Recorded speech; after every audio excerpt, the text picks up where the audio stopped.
Kumbe babagabo ntibarabana kumbe babagabo ntibarabana kumbe babagabo ntibarabana tudundu hoya babagabo ntibarabana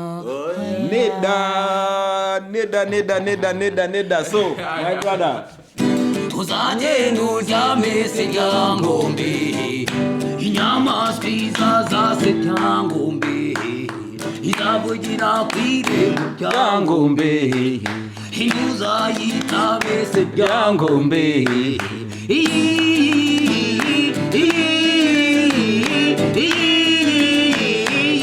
naho tiyeriwe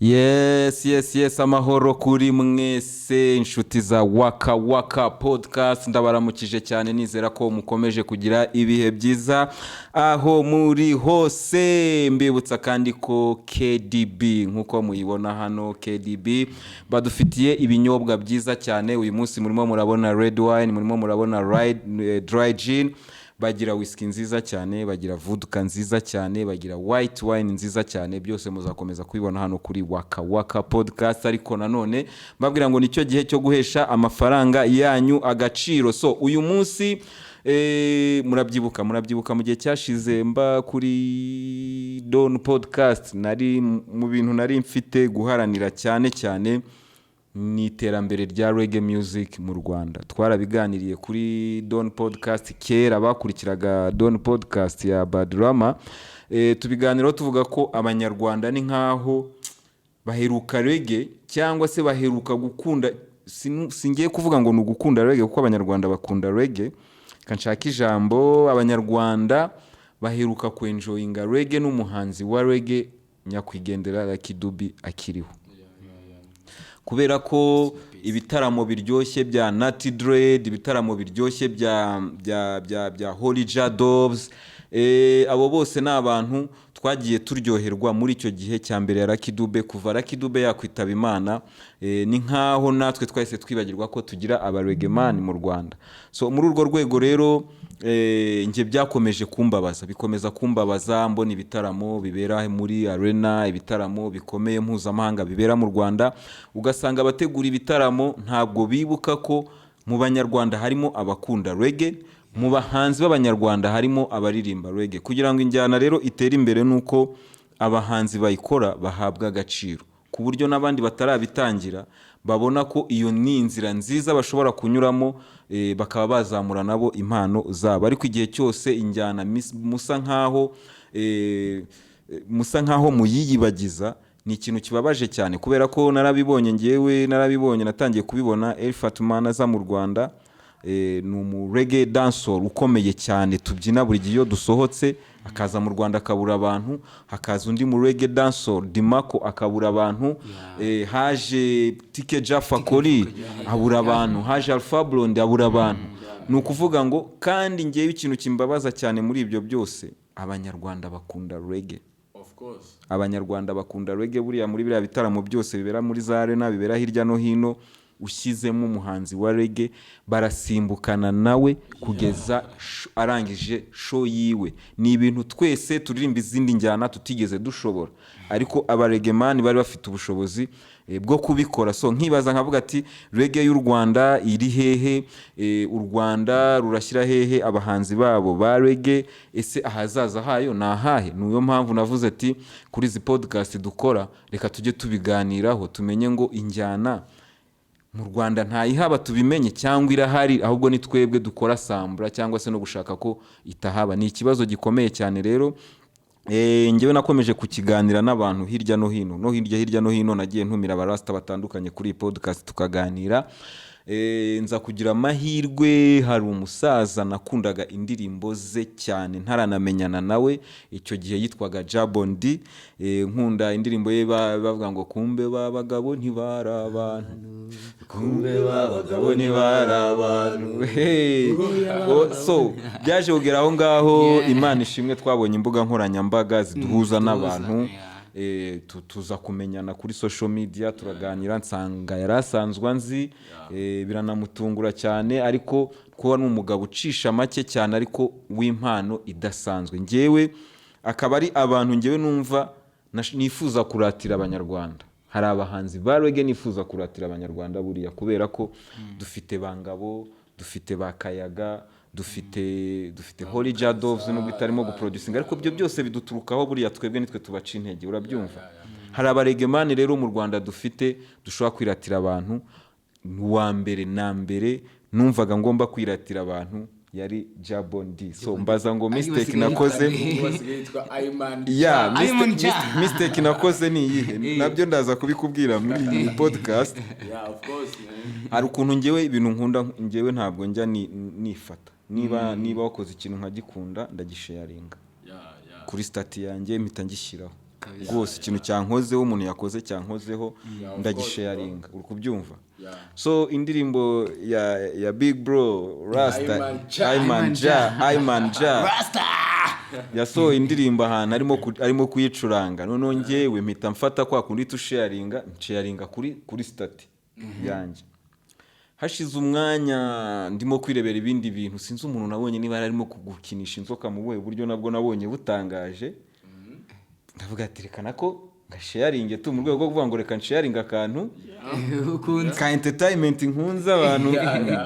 So Rasta mu kubibona we yaketse ko ari ibintu nafatanyije na postinze biriya, then postinga na Snake, biramubabaza cyane. Ndabwira ni bro kabisa sorry, ntabwo ari yari intention yanjye, nuko biriya nabipostinze ukwabyo, nibi ngibi mbipostinga ukwabyo, ariko uburyo yabyakiriyemo n'uburyo twaganiriyemo nyuma yaho ni nabwo bwatumye tuba inshuti, kubera ko hajemo positivity nyuma yaho turaganira. Ariko naho ngaho byahereye ibintu ntabwo bihera ahantu. So iyo ni introduction y'ikiganiro nari ndimo gukora ubu ngubu. Noneho ngiye kubakira noneho. So naje kumuhamagara ndamubwira nifuza ko twaganira, ukaganirira abanyarwanda, kuko dufite ikibazo cyane gikomeye mu Rwanda. Injyana ya reggae turimo kugenda tuyibagirwa, turi kugenda tuyivamo, kandi dufite abanyarwanda bayiririmba, dufite n'abazadukomokaho bazayiririmba. So nifuza ko wagira uruhare rwawe kuri podcast yanjye, ukaba watanga ubutumwa abantu bakabwumva bakagira gute. Arambwira ati nanjye nabikunda, mpa gahunda igihe azazira, tugerageza kureba ese twabikora online. Arambwira ati ariko mfite umuntu usanzwe ari umuvandimwe wanjye, asanzwe amba hafi, usanzwe amfasha mu tuntu twanjye aho ngaho mu Rwanda, bita Thierry. Namukoherereza noneho mukaganira, akaba yakoze ibintu bya reggae, mwaganira kuri reggae, ariko noneho n'ubutumwa bwanjye nzabumuha abo bazanire kuri podcast. Ubwo niko naguhamagaye kugira ngo tuganire uyu munsi. Nawe ugiye kunryohereza, urambwira uti hari umusaninzi ahubwo ukunda Ja Image, ukunda Ayman Ja. Hari umuhanzi nzi ukunda Ayman Ja, ndaza kumwitwaza tuzane mu kiganiro, tunajaminge, tunaririmbe n'indirimbo ziwe n'abanyarwanda baryoherwe. So ikaze Thierry, ikaze twayihawe kandi twabakiriye, nandi blessing mu rugo. Yeah man, twamaze umwanya utari mutoya. Yeah, ariko kumbe babagabo ntibari abantu, kumbe babagabo ntibari abantu, yeah, kumbe babagabo ntibari abantu, tudundu hoya babagabo ntibari abantu. neda so my brother. Yes, murakoze cyane nanjye nishimiye kuba hangaha nitwa Stony Vocal. Yo. So naba muhe German ndamukunda cyane ndirimba indirimbo za kenshi iyo ndi mu rugo nkora practice nize ku Nyundo nkora umuziki nkora live music nako ntaririmba live music so ntarinjira mu bya Ayman Ja ntarinjira mu bya Thierry Nande uri umusani ngize n'amahirwe wakunze umuhanzi uririmba reggae mu Rwanda uyibona gute ese ntabwo bigutera ubwoba wowe nk'umu young generation kuba ugiye kwinjira muri field yanzwe n'abanyarwanda ariko no hari abantu rega abo bita aba promoter abo bita abanyamakuru abo bita abo ngabo nibo kibazo so ntabwo bufite ko bari abantu bigize ikibazo cya reggae mu Rwanda bazakubangamira urumva ufite imbaraga zo kuba projet nziza ishobora gutuma utambuka ahantu hose yego noneho reggae mu Rwanda bahisize isura mbi bakajya batanu bakora reggae wenda gutya bakabavuga ngo bakora ibi bakunda ibi bakunda ngo bankura umogi bivuge rega bavuga ngo abantu bakora reggae kandi burya reggae itanga ubutumwa nanjye mba numva nagakoze nk'indirimbo za reggae cyangwa muragakora nka album sinzi n'impamvu abahanzi tuba tuzi batavuga ngo umunsi umwe cyangwa umwaka umwe nkuza album gusa ya reggae ariko reggae ni y'abahanga ntabwo bakora reggae utari umuhanga kubuzi kwandika rego ko mukuzi kuririmba live music ibyo rero bituma abahanzi bo mu Rwanda cyangwa bamwe bitinya gukora reggae bakora reggae utayoka you're right utarimba live nagwa ari gukora reggae kabisa ntago bishoboka ya nta playback ya reggae yabayeho so Thierry umusaza ndamuhamagaye ayisambwira ati hura n'umuvandimwe muganire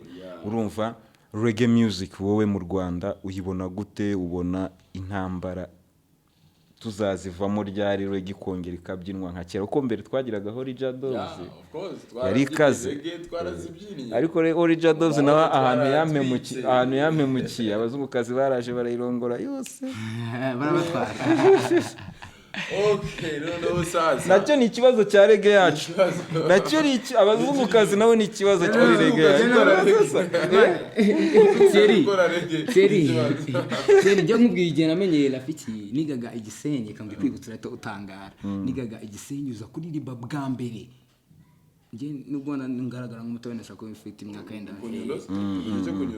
nigaga tronko mu Gisenyi yaje aririmba live music byabiri hano muri seconde muri kaminuza nibwo ari nakubonye kuri stage mwaririmbye na live music nibwo ari indirimbo yawe Igipende ari live byabere muri sale batuzanye ibigo byose by'Igisenyi baba mu mugenda arabasani baje Igisenyi kera mani ntabwo umwaka kugira ngo batayoka no anyway njyewe rero ndagira ngo umbwire reggae urayibona gute reggae mu Rwanda kuri ubu ngubu abona kuri ubu ngubu buri mwaka buri kwezi even na buri cyumweru haduka abahanzi bashyashya ndetse ugasanga bari kuzana n'injyana nshyashya ubwo ngiye kubijyanye na reggae rero kubera ko ngiye ndi umukunzi wa reggae uretse ko ndi umukunzi wa reggae by'umwihariko mfite n'umuhanzi na warabizi Ayman Ja urabizi respect Ayman Ja nanjye ngewe reggae umuntu wese ukurikiye ikiganiro najye muri YouTube yiwa searching bikaba ibintu byose kuri reggae ntabwo uradutenguha kabisa sasa ngiye ku kintu navuga kuri reggae yo mu Rwanda abahanzi benshi ntabwo bakunda gukora reggae kuko urumva abahanzi benshi bari koza kuri ubu bari gukunda injyana Afrobeat injyana ziri kwaduka ntabwo ndi mu rwego rwo kubadisinga cyangwa iki kuko abantu bakora umuziki mu buryo bwinshi butandukanye hari abakora umuziki music is a mission buri wese afite mission yiwe ku giti cye ariko nyine ngewe ndi umukunzi wa Ayman Ja cyane na warabizi aho ngaho nanjye turi kumwe ariko kuba ndi hano ni kubwa Lion Yeah man, blessing nanjye arabizi mbongewe nagerageje gutanga umusanzu wanjye kuri Reagge ufite ngewe reka nkubwire ukuntu bye byagenze rimwe nari nzi yindi kumbe babagabo ntibaraba kuko urabizi radio zacu ntabwo ziducurangira ntabwo baziducurangira uri kubyumva noneho rimwe nicaye hanze maze mvuye muri sport avuga se uyu muntu waririmbye indirimbo izindi ndirimbo ze ntago zimeze gutya umva njya muri YouTube banza wumve njya muri YouTube ndasearchinga bro naguye kuri message ngo kuri Reagge ziremereye ndavuga ati se ni nacyo kintu cyambabaje ufite maze kubona iyo ndirimbo nicyo kintu cyambabaje avuga ati ni gute abanyarwanda baba bafite umuntu nk'uyu ntibabimenye sibyo urumva ari ibintu nyine abanyarwanda twebwe sinzi niba ari uko wenda ibintu bigezweho twese tubikunda kandi kuko nibyo ibintu bigezweho turabikunda ariko Reagge ntabwo igisaza nagira ngo numva abanyarwanda bagombye kuba abanyarwanda bagombye kuba proud abanyarwanda bagombye kuba proud ko bafite abahanzi nk'aba Ayman Ja bafite abahanzi man hari abahanzi baririmba Reagge hano hanze urumva hari nk'indirimbo yarasinga bonje numva nziza cyane kabisa nkavuga ati indirimbo ni mpuzamahanga man ukavuga uti ibintu kubera iki bibaho kuki haba ibitaramo kimwe 2 3 4 5 abategura ntibatekereze kuri Reagge oya ahubwo nagira ngo muri urwo rwego tubibutse mw'abantu mwe mutegura ibitaramo hari ingingo ishobora kubura umuntu ntabashe no kugenda kuko umuntu kugenda hari urugingo rubamo hagati y'amaguru niba muri kwibagirwa Reagge bivuze ngo muri kwibagirwa ikintu cy'ingenzi muri industry Reagge is a root ni root y'umuziki muri Afrika mwese murabizi kirikana mushaka byirengagiza so ahubwo Reagge ni muyumvisha abanyarwanda tuyikunde kandi dukomeze duhure nayo kenshi apana byanona Thierry reka tureke gutindira abantu dukubita akantu dukubite kumbe babagabo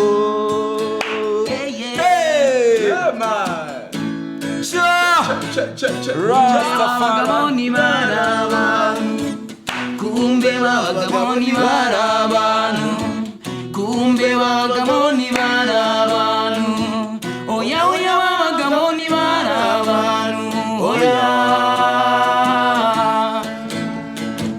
baje baginobo bagira ngo ni intoryi baje bagimitanga ngo ni ibihaza baje banyonyomba nk'akagezi mu ntabire baje batutuba kandi badutatanya z'abantu twagiye kumbe babagabo ni barabantu kumbe babagabo ni barabantu kumbe babagabo ni barabantu oya babagabo ni ba let's go no oya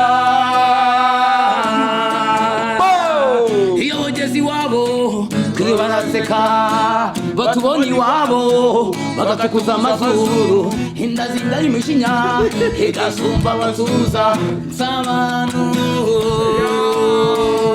kumbe babagabo ni barabantu kumbe babagabo ni barabantu oya babagabo ni barabantu oya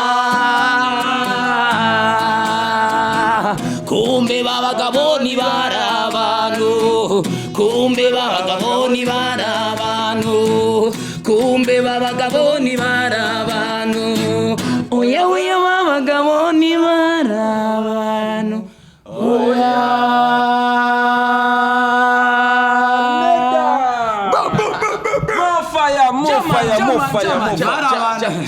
babagabo ntibarabantu baje barya intobo tukagira ngo ni imitanga ngo barya intobo tukagira ngo ni ngo bakagira ngo baje barya intobo bagira ngo ni intoryi baribeshye baraje bakajya baca intobo bakarya bazi ko ari n'imitanga bakagira ariko nafite uko ari mu gatenga ibitanga oya iyi ndirimbo reka nzembwira abantu ngewe ndi revolution man urumva ngewe ndi umuntu ndi umupanafricanist ukora ibintu by'amateka cyane uri kubyumva aba bagabo ntibari abantu aba bagabo baje basanga Afrika ituye imeze neza ifite uburyo bw'imisengere ifite uburyo bwayo bwa politiki ifite demokrasi yayo ibyo badusigiye namwe murabibona abami benshi barapfuye barumumba barapfa abandi barapfa kubera iki inyungu zababaga aho tugeze uyu munsi hose isi igeze uyu munsi n'aba bagabo abagabo sabana so indirimbo nk'ingi rero urumva irimo amasomo irimo abagabo ni barabantu kubumbe babagabo ni barabantu kubumbe babagabo ni barabantu oya babagabo ni barabantu oya. Yes, murabizi umwami wacu umwe bamurogeye i Burundi undi bamunyuze yongeye za Cyangugu urumva abagabo ntibari abantu abagabo si abantu niyo mpamvu za covid zikiza mujye mubimenya izi ndirimbo nk'izi ngizi ni indirimbo zifite uburemere bukomeye cyane mba nshaka ko kuri wakawaka zihagera so plan za Ayman Janizi Ayman Ja abafite ibintu byinshi abantu myeho abantu mukunda umuziki wa reggae by'umwihariko tubafitiye album igomba gusohoka byibuze bitarenze mu kwezi kwa 12 mu mpera z'uyu mwaka ntabwo njyewe ndi umuvugizi wa Ayman Ja ariko Ayman Ja ngiye kubera ko n'umukunzi we hari uburyo ngiye mbagira ngo ntanga umusanzu wanjye kuri reggae kuko mutaza kubona ntafite dread ngo mujye ngo ntabwo ndi umurasta kuba rasta ni hano ku mutima ndi umurasta mukuru kandi reggae tugomba kuyisunika ikagira ingufu urabona turi gusupportinga izindi njyana kandi reggae mwese murabizi nta nubwo ndi kubibibutsa reggae ni njyana itambutsa ni njyana itari y'igishegu ni njyana itari y'iki ni njyana ya message mu bintu biri ku mutima ubu tubafitiye album igomba gusohoka muri kwa 12 izaba iriho indirimbo 10 muri zo ndirimbo 10 hari zo mushobora kuzasanga musanzwe muziho ariko mushobora kuzasanga ari zindi mutazi Ayman Ja yambwiye ngo mukomeze mwe muri tayari akunda gakondo cyane mushobora kubona abakoreye ibintu bidasanzwe nagira ngo bivuge nongeye mu mvugo yacu muri iyi minsi turaza kubatamo Ayman Ja arabatamo kandi abizi ko abantu bakunda reggae muri benshi yo n'abatindiye rero nge na Thierry nta magambo menshi dufite dore umuntu ufite amagambo menshi n'uyu nguyu second talk Bombo Class ni mwana wa mama tuziture macari baruvuza cyuma pase musigura genza musabiha hazayima ndabihizi kamanzi wararaye mwana wa mama sipfe n'ikindi nk'umugore wanjye mwana wa mama umugore wibanze nyirabisabo mwana wa mama nagiye kumureba sanga arabenga mwana wa mama engarutse kumusura sanga ararwaye mwana wa mama umukobyi w'igikonjo yaramumebeje mwana wa mama umutezi w'inkarago yaramumebeje mwana wa mama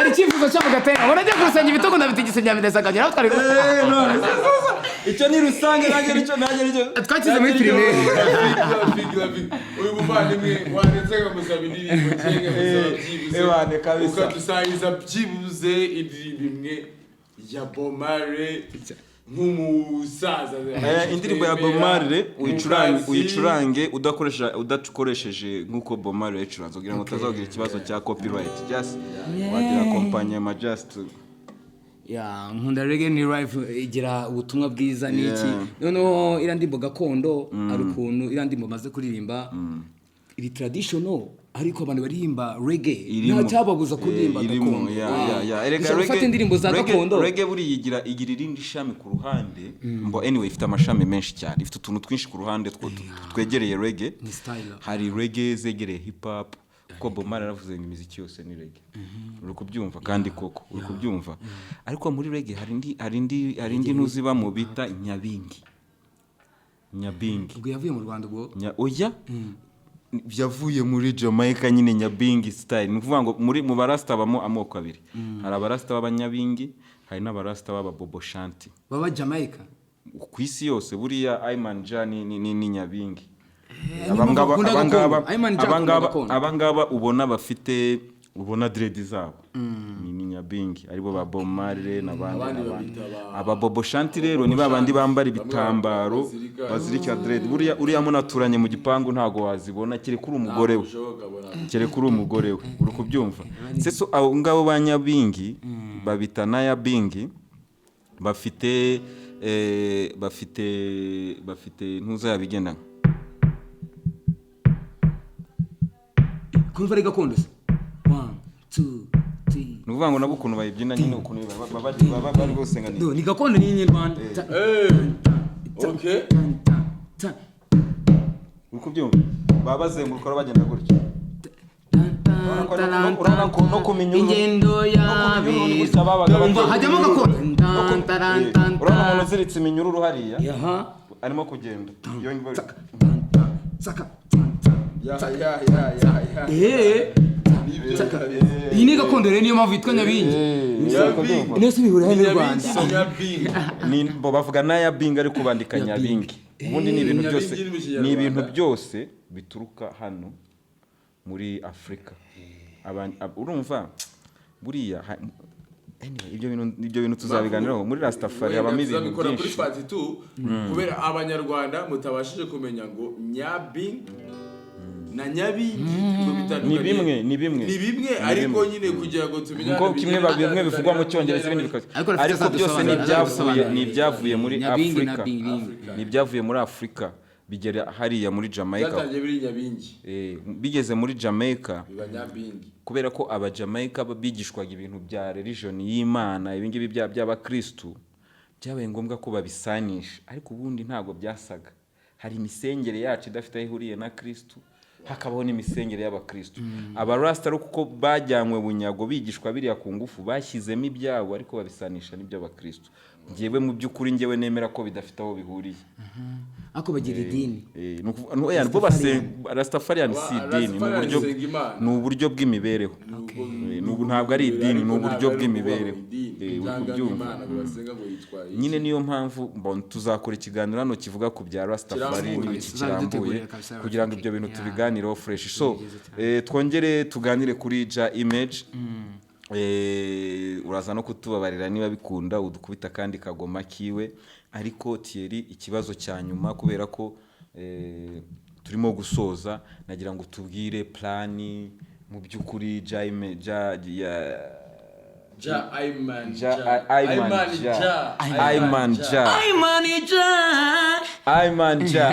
Jah arazi Kigali ryari Ayman Jah arateganyiriza arateganya mu Rwanda niba hari n'akandi gakeregeshwa ukatubwira noneho turye show Ayman Jah abanyarwanda bafite ibintu byinshi ndetse by'umwihariko mbere y'uko umwaka urangira hari album igomba kuzasohoka mugerageze mujye gusura YouTube channel yitwa Ayman Jah kuri YouTube channel basanga izindi ndirimbo zirimo nka Sabanu murasangamo izindi ndirimbo za amazina y'inka murasangamo amazina y'inka ndayikunda cyane indirimbo nyinshi muzi gusanga hari indirimbo nyinshi abanyarwanda mukeneye kumva sasa rero nge nagira ngo mbibutse yuko mbere yuko uyu mwaka urangira tubafitiye reggae music mutarigera mwumva mu matwi yanyu mugiye kuzumva kuri uyu munsi kandi ntago mvuze uyu munsi ndi kubararikira uwo munsi wo ngo ndi kubabwira kugira ngo bazabe bari tayari blessing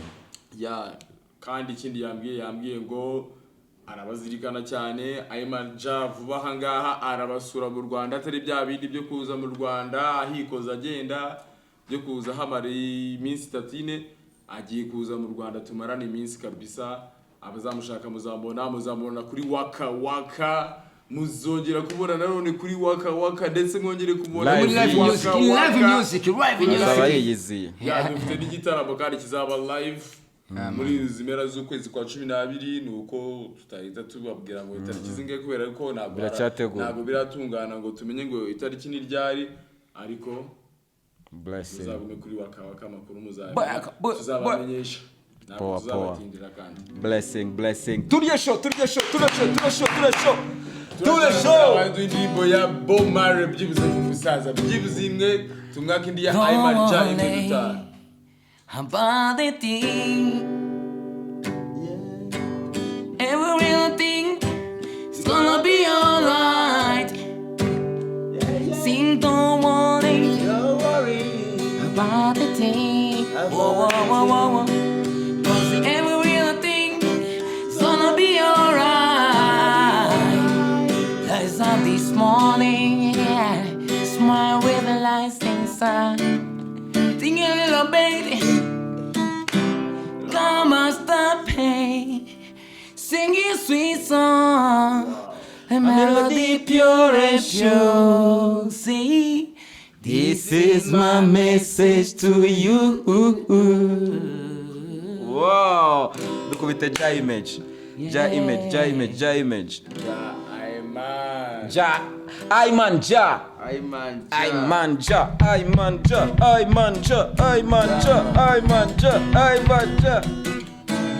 Eka tuvayibimbe ni bari abantu n'umundi ni indirimbo nkunda cyane. Yes. Kumbe babagabo ni barabanu. Kumbe babagabo ni barabanu. Kumbe babagabo ni barabanu. Oya babagabo ni barabanu. Oya baje baginogo bagira ngo n'intoryi. Baje barya ibihaza ngo n'ibihaza. Baje baginogo kandi badutatanya z'abantu. Kumbe babagabo ni barabanu. Kumbe babagabo ni barabanu. Kumbe babagabo ni barabanu. Oya babagabo ni barabanu. Oya iyo baje iwacu twe turaseka batubona iwabo bagasokoza amazuru inda y'imijinya igasumba agatuza s'abantu. Kumbe babagabo ni barabanu. Kumbe babagabo ni barabanu. Oya babagabo ni barabanu. Oya Fire! You don't say bakwitande broski bakwitande. Vocal nitwa Stone Vocal cyangwa Livingstone area. Livingstone. Yeah man. Stone Vocal. Yeah man. Ongera nkubitira akaboro gatoya. Twaza dushiramo KDB.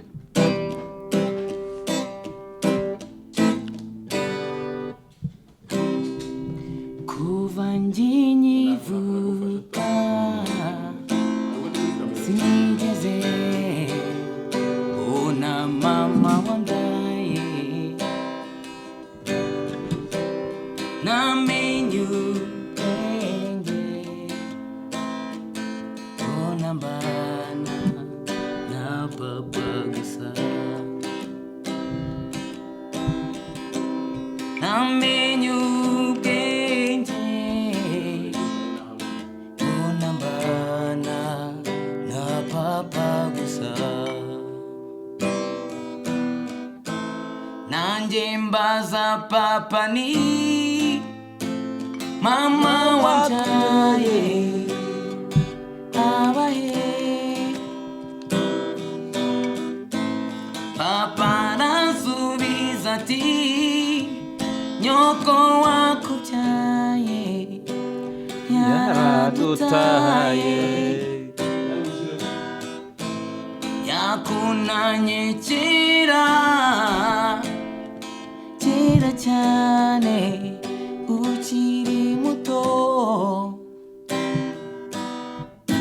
njye ndashimira papa kuko yanyitayeho nyiri nkiri mutoya niwe wandeze akananoza n'imico myiza mu bandi bana igihe namurushaga nkiri muto yarabyihanganiye wasangaga kubita hirya hino ashakira umwana we ubuzima bwiza. Yeah man. Yes, ni wakawaka podcast rero ndabashimiye cyane, ndashimira Thierry, ndashimira kubera ko numwemera njyewe cyane nyine umwana naguhujwe nawe ndi kumwe na Rikiriki ntabwo byibuka njye ndakoze ndi umwana hano mu Gatenga kumugutura kandi ndimbuka kamwe gusa ukunda we gakondo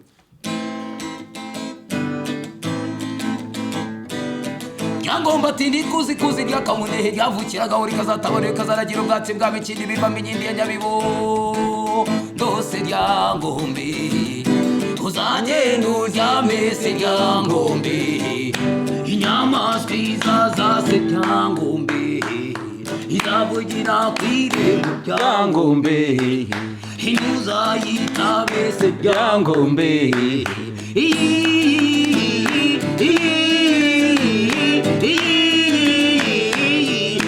Now, Thierry, what?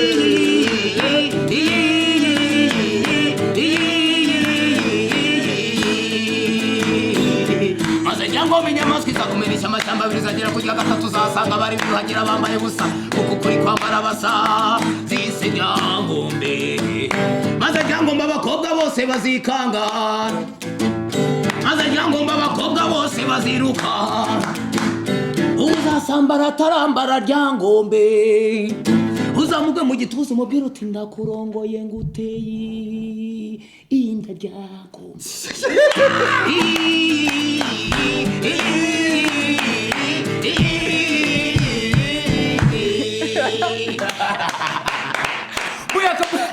Yeah man, waka show.